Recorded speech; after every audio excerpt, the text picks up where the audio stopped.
15 વર્ષથી પાલેજમાં જૂના અને જાણીતા computer, laptop, CCTV camera service, printer repairing તેમજ નવા અને જૂના કોમ્પ્યુટર લે-વેચ કરનાર. એડમિશન ફોર્મ તેમજ તમામ સરકારી ફોર્મ ઓનલાઈન ભરી આપવામાં આવશે. આમોદનગરના જનતા ચોક રણછોડરાય મંદિરે મટકી ફોડ કાર્યક્રમ યોજાયો. ડીજેના તાલે મટકી ફોડ ઉત્સવની ઉજવણી કરાઈ.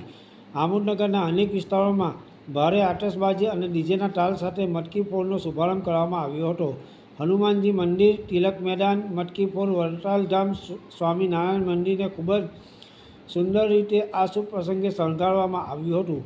મટકી ફોડ કાર્યક્રમમાં ઠેર ઠેર નાના બાળકોને રમત રમાડી ઉત્સવ ઉજવવામાં આવ્યો હતો. નગરજનો, મહિલાઓ, બાળકો સહિત વૃદ્ધો પણ ડીજેના તાલ સાથે જય કનૈયા લાલકીના તાલ સાથે ઝૂમી ઉઠ્યા હતા. મોડી રાત્રે રણછોડજી મંદિરે ભક્તોની ભારે ભીડ જોવા મળી હતી. સાથે સાથે પ્રસાદ લેવા માટે પણ રણછોડજી મંદિરે માનવ મહેરામણ ઉમટી પડ્યું હતું. યાકુબ પટેલ, ભરૂચ. પ્રસાદનો આહાર લઈ આનંદ માણે છે અને જય કનૈયા લાલકીનો આનંદ નાદ સાથે આમોદ ગામમાં ભવ્ય ઉજવાય છે. જય રણછોડ!